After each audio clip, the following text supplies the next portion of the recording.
Buenos días tengan todas. Estoy feliz de estar nuevamente con ustedes después de una semana en que no pudimos conectarnos. Bienvenidas a todas las que están presentes en nuestro salón virtual y a las personas que nos van a ver después a través del canal de YouTube. Hoy seguimos con nuestro tema de cómo mantenernos firmes en los últimos días. Estamos estudiando la primera carta de Tesalonicenses y cuando terminemos esta carta vamos a estudiar la segunda carta de Tesalonicenses.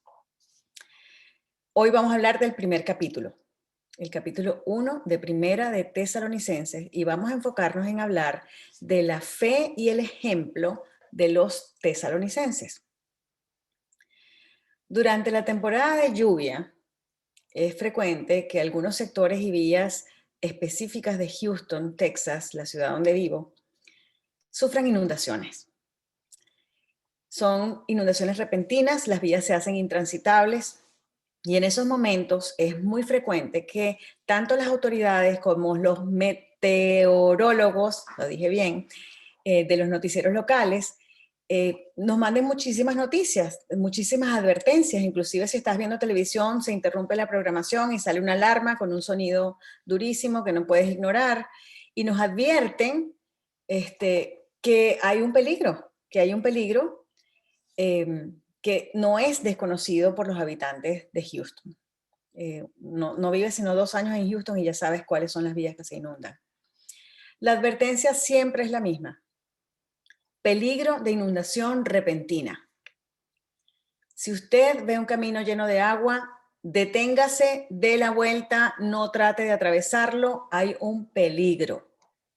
Usted puede desestimar la profundidad del agua que usted está viendo y unas pocas pulgadas de agua podrían arrastrar su carro y una inundación repentina puede poner en peligro su vida. La advertencia siempre gira alrededor de ese tema.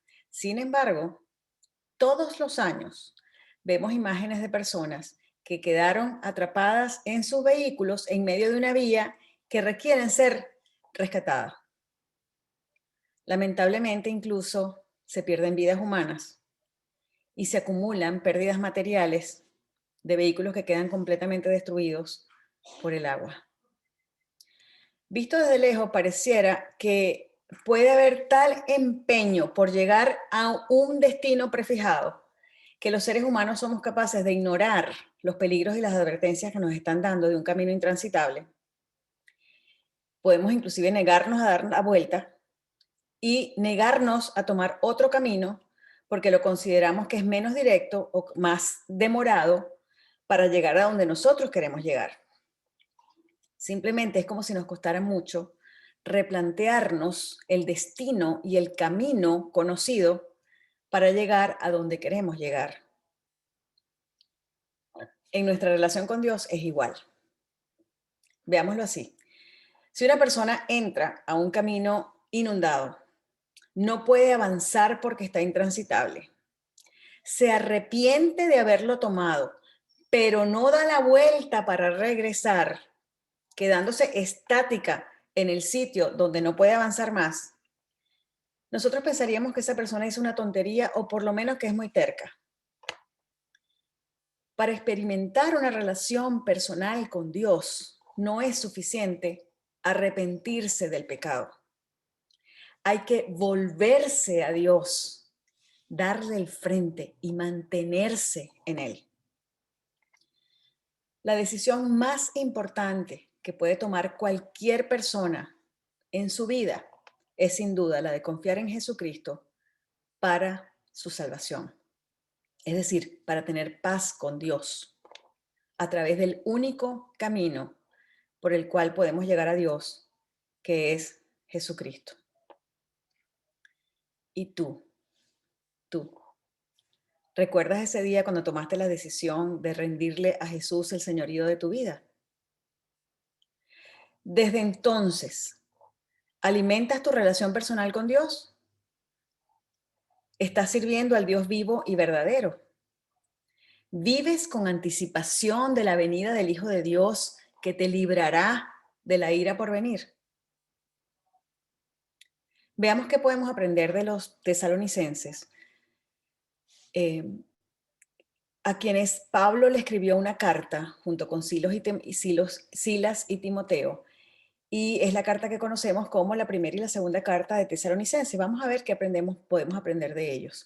Recordemos que según lo que aprendimos la semana pasada con Paola, bueno, la semana antepasada, ¿verdad?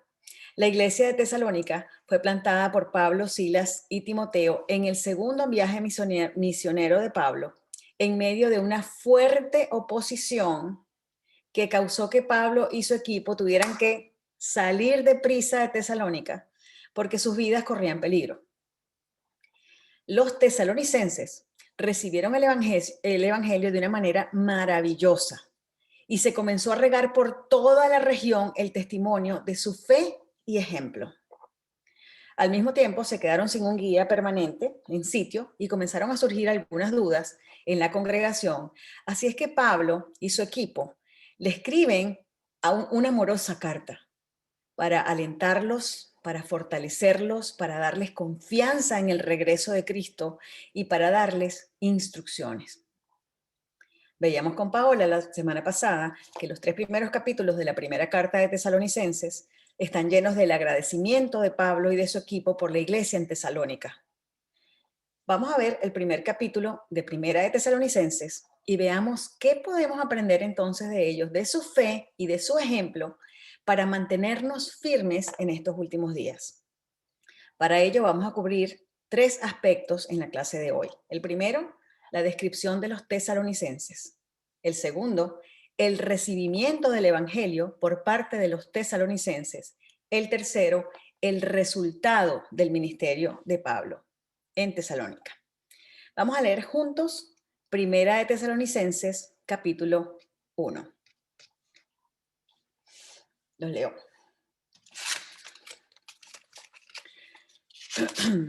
Pablo, Silvano y Timoteo, a la iglesia de los tesalonicenses, en Dios Padre y en el Señor Jesucristo.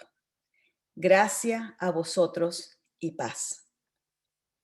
Siempre damos gracias a Dios por todos vosotros, haciendo mención de vosotros en nuestras oraciones, teniendo presente sin cesar delante de nuestro Dios y Padre vuestra obra de fe, vuestro trabajo de amor y la firmeza de vuestra esperanza en nuestro Señor Jesucristo. Sabiendo, hermanos amados de Dios, su elección de vosotros, pues nuestro evangelio no vino a vosotros solamente en palabras, sino también en poder y en el Espíritu Santo, y con plena convicción, como sabéis qué clase de persona demostramos ser entre vosotros por amor a vosotros. Y vosotros vinisteis a ser imitadores de nosotros y del Señor, habiendo recibido la palabra en medio de mucha tribulación, con el gozo del Espíritu Santo. De manera que llegasteis a ser un ejemplo para todos los creyentes en Macedonia y en Acaya, porque saliendo de vosotros la palabra del Señor ha resonado, no solo en Macedonia y Acaya, sino también por todas partes. Vuestra fe en Dios se ha divulgado, de modo que nosotros no tenemos necesidad de hablar nada, pues ellos mismos cuentan acerca de nosotros, de la acogida que tuvimos por parte de vosotros y de cómo os convertisteis de los ídolos a Dios para servir al Dios vivo y verdadero, y esperar de los cielos a su Hijo, al cual resucitó de entre los muertos, es decir, a Jesús, quien nos libra de la ira venidera. Ese es nuestro pasaje de hoy. Vamos a comenzar por ver cómo Pablo se refiere y describe a los tesalonicenses. Y sigan con su primer capítulo de Tesalonicenses, de Primera de Tesalonicenses, enfrente para que vayamos viendo. Fíjense en el versículo 4. En el versículo 4 los llama hermanos amados de Dios y elegidos por Dios. Aquí el apóstol Pablo está dejando claro que la salvación de los tesalonicenses fue Dios el que toma la iniciativa. Fueron elegidos por Dios. La iniciativa es de Dios. En el versículo 6 vemos que dice, los llama como imitadores no solamente de Pablo, Silas y Timoteo, sino también del Señor. Esto significa que ellos se esforzaban por comportarse para asemejarse a ellos. La semana que viene vamos a ver cómo se comportaban ellos. En el versículo 7 le dice que son ejemplo, no solamente para para su ciudad, sino para la península donde ellos estaban, donde está Macedonia y Acaya. Eran ejemplo, es decir, que su comportamiento estaba dejando una huella que ilustraba el deber ser para el resto de las personas de la península. En los versículos 9 y 10 les dice dos cosas: que se convirtieron de los ídolos, se apartaron de los ídolos para servir al Dios verdadero. Aquí nos muestra Pablo el rol de la voluntad humana al recibir las buenas noticias que traen salvación, cuando le dice que ellos se apartaron de los ídolos. No solamente se arrepintieron, se apartaron de los ídolos para servir al Dios vivo y verdadero.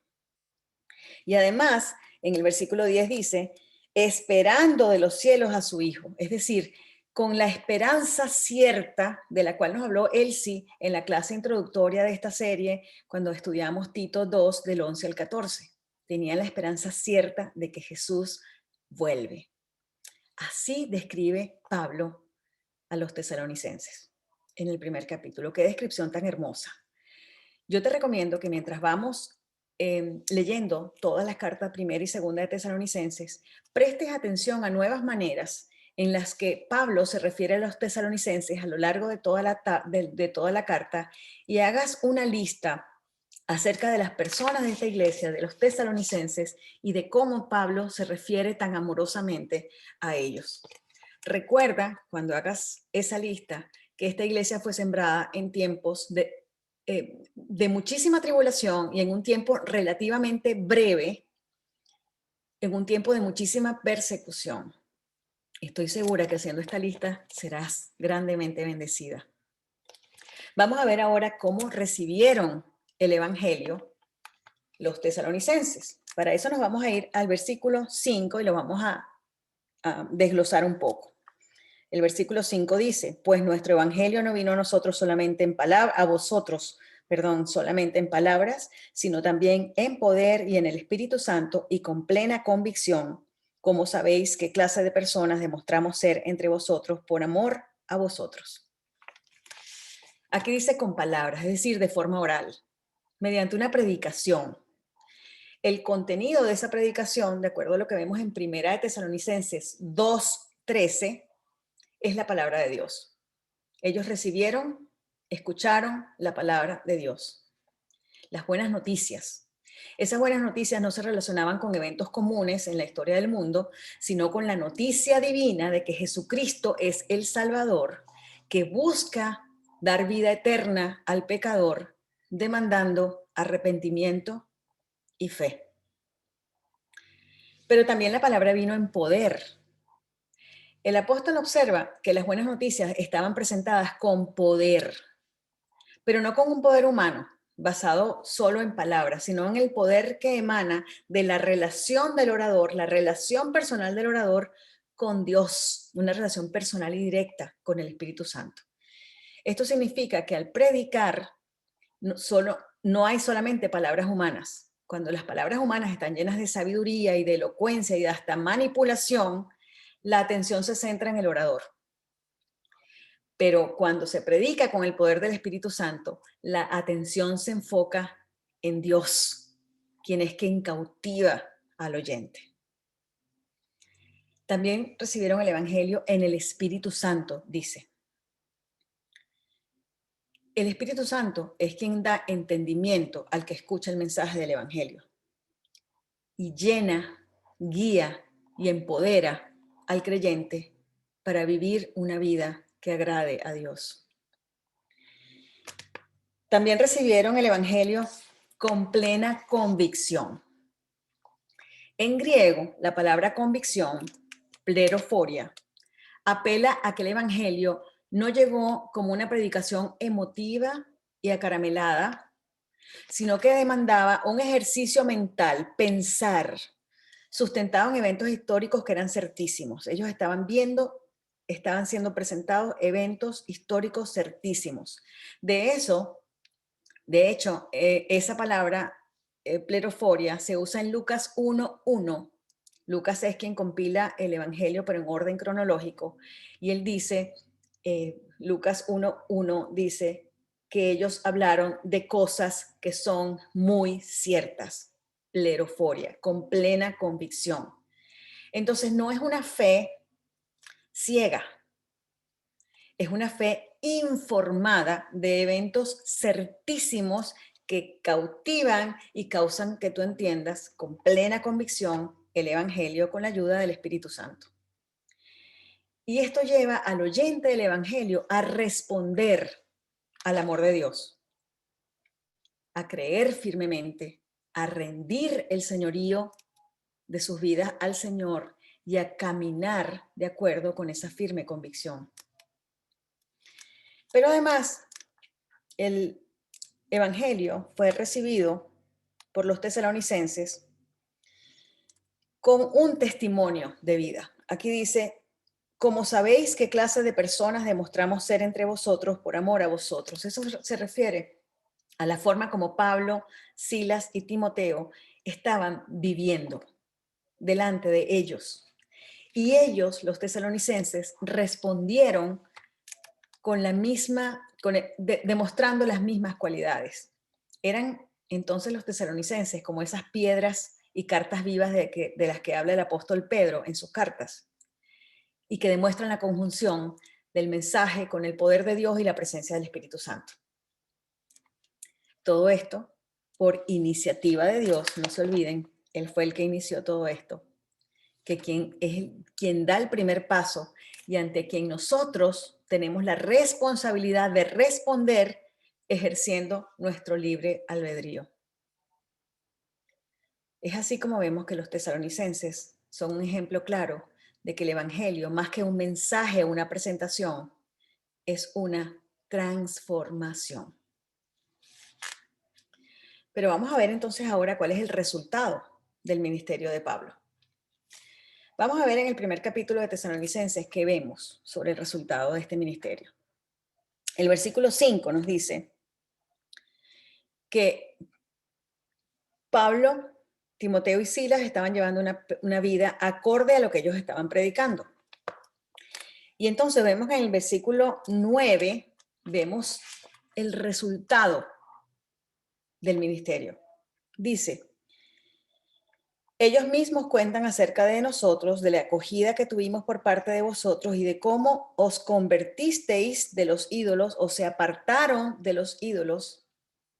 Es decir, los tesalonicenses, lo primero que hicieron al recibir las buenas nuevas y al responder al amor de Dios con una fe informada, no una fe ignorante, fue dejar los ídolos. La palabra ídolo significa literalmente sin valor. Es decir, un ídolo es un asunto que no tiene valor y comparado con Dios, imagínense, muchísimo menos valor. Prácticamente todo lo que pretenda ocupar el lugar de Dios no tiene valor ninguno. Dios es infinito, Dios es todopoderoso, Dios es eterno, es el único creador. No hay nada que se le compare. Cualquier cosa que pretenda tomar su lugar es un ídolo, no tiene valor. Los tesalonicenses lo comprendieron y se apartaron de los ídolos. Ellos respondieron al ministerio de Pablo, no solamente dejando a un lado todos los objetos de culto. Habían deidades, dioses con D pequeña, con D minúscula, que representaban personas o cosas o valores o beneficios muy amados y admirados con gran exaltación.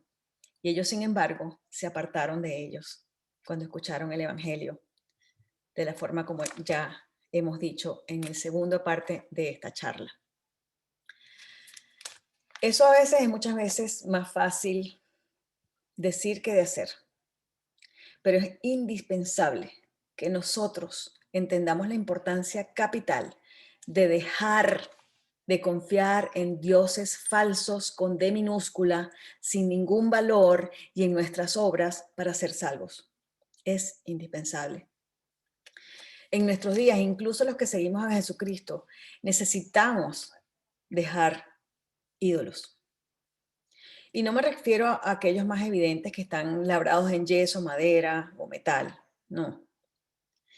La idolatría es todo aquello que ocupa nuestras mentes y pensamientos y nos separa de relacionarnos con Dios, de obedecerlo y de servirlo. Detente un poco en este momento. ¿Qué está ocupando tu mente? ¿Cuáles son tus pensamientos más recurrentes? ¿Estás preocupada? ¿Tienes miedo? ¿Estás pensando en estrategias? ¿Qué estás pensando? Eso que está ocupando tu mente con muchísimo tiempo, si son las redes sociales, yo no sé qué sea, es un ídolo, es una cosa que no tiene valor, porque está ocupando tus pensamientos, está ocupando tus sentimientos y te está separando de relacionarte con Dios, de obedecerlo, de servirlo, de llenar tu mente con Él. En la cultura occidental en la que nosotros nos movemos, los ídolos del consumismo, de tener por tener y del valor definido en términos de seguidores son sin duda de los ídolos más comunes. Pero hay otros, el trabajo, los hijos, el esposo, la apariencia física. Son muchos los ídolos que nosotros tendríamos que analizar y apartarnos de ellos. El verdadero cristiano confía única y plenamente en Cristo para su salvación y hace buenas obras porque es salvo, no para salvarse. Y es así, precisamente como podemos aprender algo hermoso de los tesalonicenses. Y es que ellos no solamente dejaron los ídolos, sino que fíjense lo que dice. ¿Cómo os convertisteis? Versículo 9. De los ídolos a Dios para servir al Dios vivo y verdadero. Esto es, para estar al servicio de Dios, el único Dios vivo y verdadero. Qué hermoso, qué ejemplo tan grande el de los tesalonicenses. Ahora, ¿qué evidencia tenemos de esto que dice aquí, que ellos se apartaron de los ídolos para servir al Dios vivo y verdadero? Vamos al versículo 3, subamos al versículo 3 y vamos a ver tres cosas que aparecen allí que son sumamente importantes. Allí nombran fe, esperanza y caridad. Tres virtudes que Pablo menciona en 1 Corintios 13, versículo 13, como aquellas que permanecen, cosas que permanecen, que no se desvanecen. Fe, esperanza, amor. Aquí nos habla en el versículo 13, conocemos de vuestra obra de fe. Obras de fe son trabajos, trabajos fieles. Obras, trabajos, quehaceres. Porque la fe no es únicamente lo que decimos que tenemos o creemos, también es lo que hacemos. Lo que hacemos da testimonio de cómo pensamos. Ser hacedores de la palabra, como dice Santiago 2:22, pone a prueba la fe. La mejor demostración de salvación son las buenas obras. Estas las hacemos no para ser salvos, recuerden, sino porque ya somos salvos. Sin obras la fe es muerta, dice Santiago. Sin duda que la sociedad en la que nosotros nos desarrollamos les agradaría muchísimo que nuestra fe sea algo más que conceptos y actitudes intelectuales y se convierta en actos concretos que son señales del reino. Y eso es lo que estaban haciendo los tesalonicenses con sus obras de fe. Pero enseguida dice, sigo en el versículo 3, trabajo de amor, es decir, acciones de amor, porque es el amor el que nos motiva para hacer el trabajo cristiano. El trabajo prueba la fuerza de nuestro amor. En primer lugar, el amor no es palabrería sentimental, es mucho más que eso. Se trata de una obra concreta en bien del otro y también implica sacrificio y esfuerzo. Amar no es fácil. Tenemos que negarnos a nosotros mismos y poner el interés del otro por encima del nuestro. El amor está incluso dispuesto a trabajar hasta la fatiga por el bien del otro. Esas son el trabajo de amor que estaban mostrando los tesalonicenses. Y además dice, también conocemos la firmeza de vuestra esperanza en nuestro Señor Jesucristo. Esto es una expectativa, una esperanza firme que en el versículo 10 vemos más claramente a qué se refiere. Esperar de los cielos a su Hijo, al cual resucitó de entre los muertos, es decir, a Jesús, quien nos libra de la ira venidera. La esperanza bíblica es mirar al futuro con expectativas fundadas en las promesas de Dios y en su palabra. Y las promesas de Dios son sí y amén. Y eso nos permite esperar con paciencia, es decir, sin alterarnos, con la certeza de que vamos a recibir o veremos lo que estamos simplemente esperando. Así vivían los tesalonicenses. Pero no solamente eso, fíjense el resultado. El primer resultado del ministerio de Pablo es todo lo que acabamos de hablar, pero hay un segundo resultado, y es que la palabra resonó. En el versículo 8 vemos, porque saliendo de vosotros la palabra del Señor ha resonado. Resonó. Es decir, fue divulgada. Y como resultado de eso hubo una expansión de la iglesia local en Tesalónica, nacional en toda la península de Macedonia y Acaya, pero incluso internacional en otros territorios. De la misma manera en que los tesalonicenses respondieron a la buena noticia, nosotros deberíamos recurrir a Dios, servir a Dios, esperar con anhelo el regreso de su Hijo Cristo del cielo, particularmente durante tiempos difíciles. Deberíamos apartarnos del pecado y volvernos a Dios, porque Cristo vuelve, esta vez para juzgar la tierra. Deberíamos ser fervientes en nuestro servicio al Señor, motivadas por amor, porque disponemos poco tiempo antes de que Cristo vuelva. Deberíamos estar preparadas para el regreso de Cristo, porque no sabemos cuándo vendrá. Como aquel que no hace caso a las advertencias de un camino inundado, los seres humanos tenemos la tendencia a desestimar el peligro de ser los amos y señores de nuestras propias vidas. Muchos han decidido ignorar el Evangelio e incluso ni siquiera reconocen que en un día no muy lejano, Cristo volverá, ya no como el Cordero de Dios para ser inmolado y obtener nuestra redención, sino como el León de Judá para ejecutar el juicio de Dios que Dios nos ha advertido tantas veces. La decisión más importante que cualquier persona puede tomar en su vida es sin duda confiar en Jesucristo para su salvación. Es decir, para tener paz con Dios.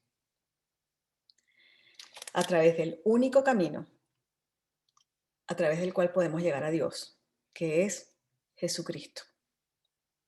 ¿Y tú? ¿Recuerdas ese día cuando tomaste la decisión de rendirle a Jesús el señorío de tu vida? Desde entonces, ¿estás alimentando tu relación con Dios? ¿Estás sirviendo al Dios vivo y verdadero? ¿Vives con anticipación de la venida del Hijo de Dios que te librará de la ira por venir? Reflexiona. Identifica tus ídolos. Da la vuelta, vuelve a Jesús. Sírvelo, ámalo, conócelo. Este es el ejemplo de la fe que podemos ver en Primera de Tesalonicenses, capítulo 1. Gracias.